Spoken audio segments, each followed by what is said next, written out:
ব্যক্তিৰ সৈতে একে যদি আন কোনোবা চৰকাৰী কাৰ্যালয়ত আমি টেম্পটেশ্যনৰ বলি হওঁ আৰু সৰু মানুহ নহয় বহুত ডাঙৰ মানুহো টেম্পটেশ্যনৰ বলি হোৱা আমি দেখা পাওঁ ডেফিনেটলি নাকাত থকা সাব ইন্সপেক্টৰজন বা তাৰ তলৰ কনিষ্টবল হোমগাৰ্ড সকল টেম্পটেশ্যনৰ বলি হোৱাটো একেবাৰে স্বাভাৱিক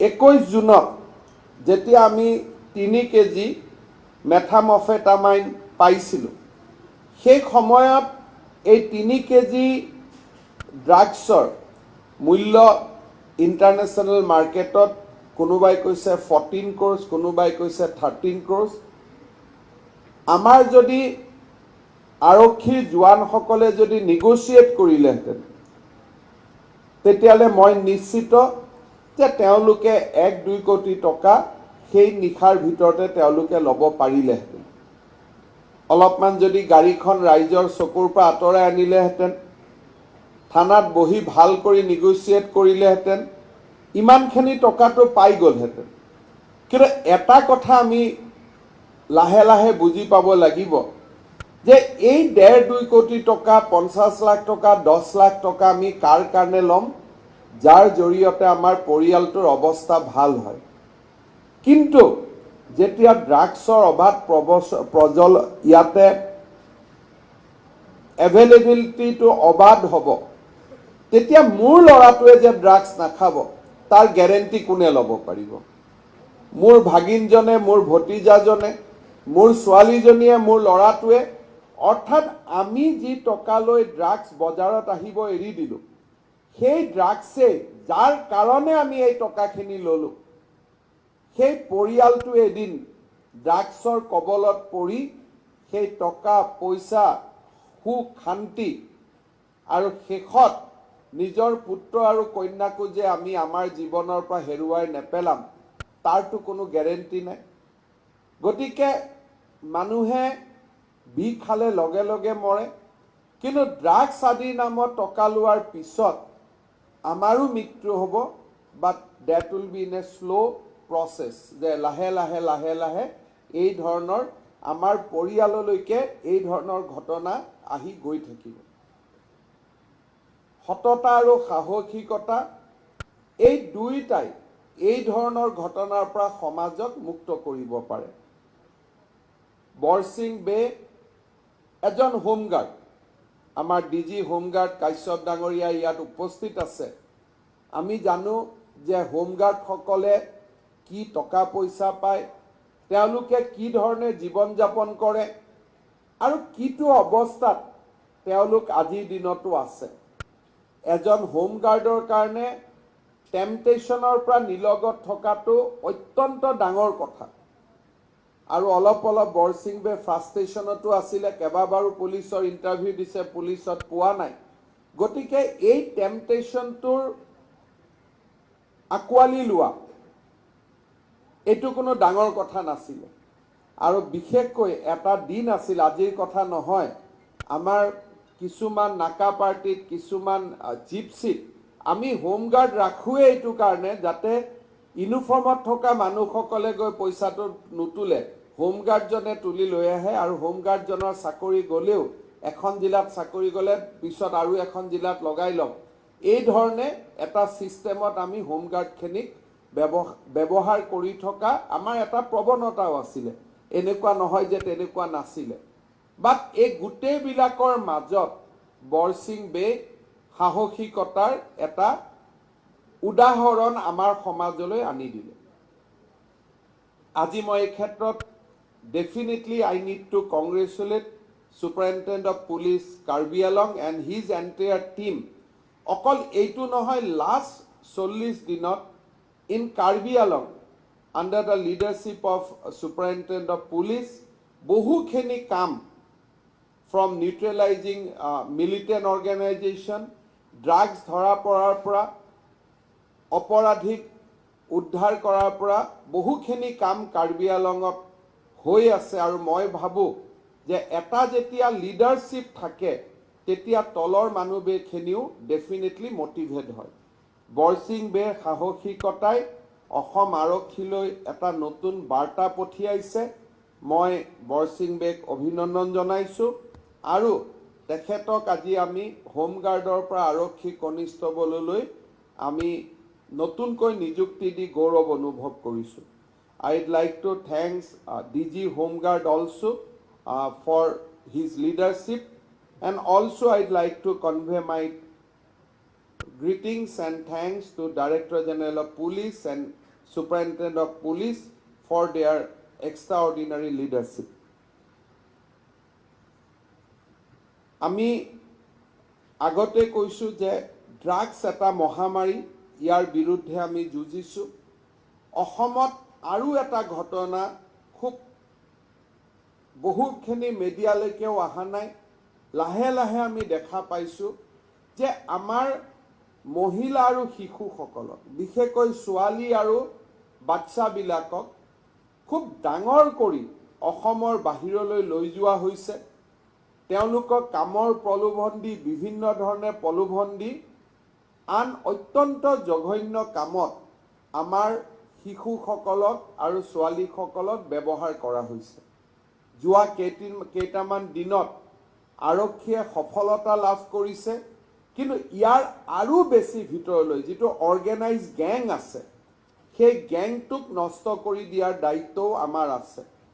ড্ৰাগছ, মহিলা আৰু শিশুৰ যি আমি ক'ব গ'লে ট্ৰেফিকিং বুলি ক'ম, আৰু তাৰ উপৰিও আমাৰ গৰুকে ধৰি যিবিলাক চোৰাং ব্যৱসায়, এই গোটেইবিলাকৰ বিৰুদ্ধে যোৱা ৪৫টা দিনত অসম আৰক্ষীয়ে যথেষ্ট ভাল কাম কৰিছে।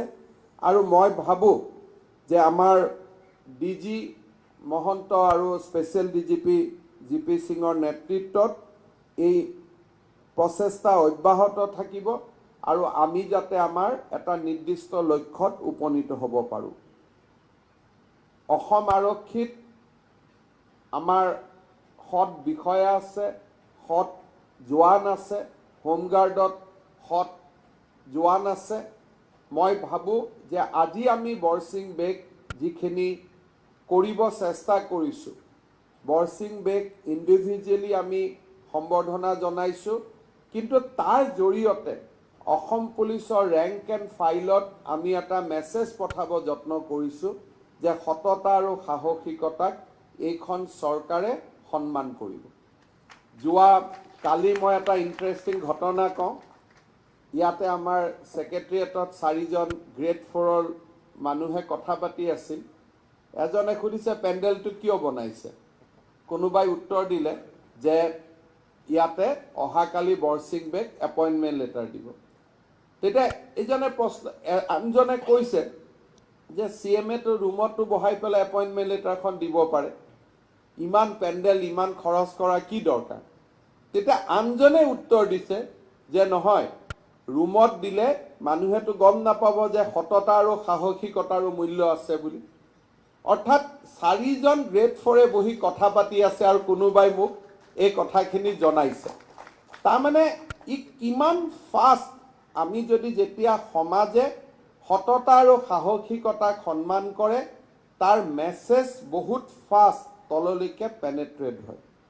মই ভাবোঁ যে অকল বৰসিং বে নহয়, অকল অসম আৰক্ষী নহয়, অসমৰ প্ৰতিগৰাকী চৰকাৰী কৰ্মচাৰীয়ে এই সততা আৰু সাহসিকতাক নিজৰ জীৱনত সমাহিত কৰি ল'ব আৰু সেই দিশত তেওঁলোক আগবাঢ়িব। আৰক্ষীৰ কথা যেতিয়া আহে, তেতিয়া গৃহমন্ত্ৰী অমিত শ্বাহ ডাঙৰীয়াই মোক কৈছিলে যে আৰক্ষীত দুটা ইছ্যু আমি ৰিজল্ভ কৰিব লাগে, এটা হৈছে মেডিকেল ট্ৰিটমেণ্ট আৰু এটা হাউচিং। আমি অনাগত 5টা বছৰত আমি প্ৰচেষ্টা চলাম অসম আৰক্ষীৰ medical reimbursement, free medical treatment, free medical checkup আৰু মেক্সিমাম হাউচিং ছেটিছফেকশ্যন, এই দিশত আমি কাম কৰিব লাগিব। আমি চেষ্টা কৰিম যে অহা কেবিনেট বা আনাডাৰ নেক্সট 1 or 2 কেবিনেট আমাৰ প্ৰত্যেক সপ্তাহত হয়, আনাডাৰ 1 or 2 উইকছত আমি যিটো বেটেলিয়নত কাম কৰা কনিষ্টবলসকলৰ বাবেও এটা যিটো স্পেচিয়েল লিভ দিয়াৰ এটা আমি ইনচেণ্টিভ স্কিম প্ৰিপেয়াৰ কৰি আছোঁ, তাকো আমি কাৰ্যত ৰূপায়ণ কৰাৰ বাবে অসম আৰক্ষীক সজাই পৰাই তুলিবৰ বাবে আমি কেইবাটাও ব্যৱস্থা গ্ৰহণ কৰিছোঁ। মই ভাবোঁ বিত্তমন্ত্ৰীৰ বাজেট বক্তৃতাত এই বিষয়ে আমি বহুত নতুন কথা জানিব পাৰিম। মই বহু বেছি কথা ক'ব খোজা নাই। মই ভাবোঁ যে আমাৰ এই প্ৰচেষ্টা অব্যাহত থাকিব।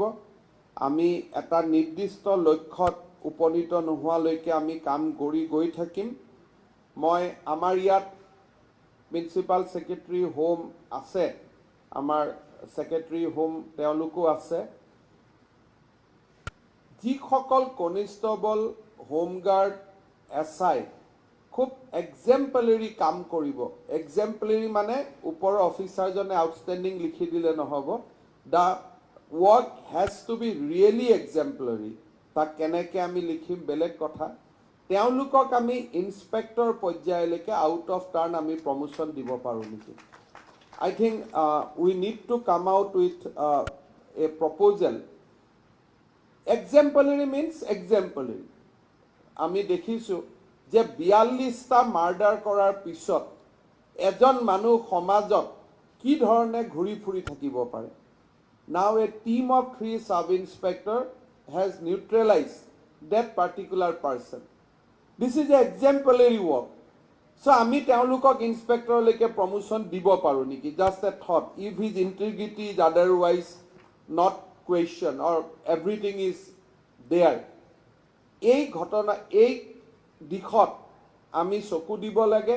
আৰু মোৰ মনটো মই সৰু কৰি ৰাখিব খোজা নাই। কনিষ্টেবল এজনেও যেতিয়া 3 ষ্টাৰ পিন্ধিব through his exemplary work, we should be happy and we should feel satisfied. গতিকে মই DGP আৰু বিশেষকৈ মোৰ ছেক্ৰেটেৰিয়েটৰ যিটো টীম আছে, I will advise them to work towards achieving that goal, যে under what formula for doing exemplary work even we can promote a constable to sub inspector then inspector. So' I think we need to come out with that also' because মই আগতে কৈ যোৱাৰ দৰে যে সততা আৰু সাহসিকতাক আমি যিমানেই পুৰস্কৃত কৰিম সিমানে সমাজখন আগবাঢ়িব। আনহাতে এই ৰুলটো যাতে এবিউজ নহয়, যে মন্ত্ৰীৰ যিজন ছিকিউৰিটি গাৰ্ড তেওঁ ইনস্পেক্টৰ হৈ যাব, DGPৰ যিজন ছিকিউৰিটি গাৰ্ড তেওঁ SI হৈ যাব।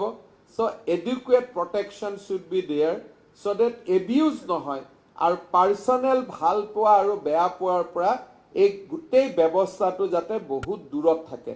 পাৰ্টিকুলাৰলি আমাৰ PSO আমাৰ লগত ভাল কাৰোৱে হ'ব নোৱাৰে। ফাৰ্ষ্ট এই যেতিয়া আমি আৰম্ভ কৰিম, DGP has to certify that I do not know' him personally, তেতিয়াহে আমি এইটো দিশত আগবাঢ়ি যাব পাৰিম। যদি জানো মোৰ ঘৰত অহা যোৱা কৰে, তাৰপিছত দুদিন পিছত যেতিয়া ইনকনষ্টেবলাৰী কাহিনী ওলাই যাব যে অমুক ছাৰৰ লগত ভাল কাৰণে সি পালে, তেতিয়া নহয়। The work has to be really exemplary. আৰু মই ভাবোঁ তেনেকুৱা ধৰণৰ ইনচেণ্টিভ স্কিম যদি আমি কৰিব পাৰোঁ, আমি বহুতখিনি আগুৱাই যাব পাৰিম। পুনৰ এবাৰ বৰসিং বেক ধন্যবাদ জনাইছোঁ। কিন্তু বৰসিং বেককৈও মই আটাইতকৈ ধন্যবাদ জনাম তেওঁৰ পিতৃ আৰু মাতৃক এটা সাহসী সন্তানক জন্ম দিয়াৰ বাবে। বহুত বহুত ধন্যবাদ।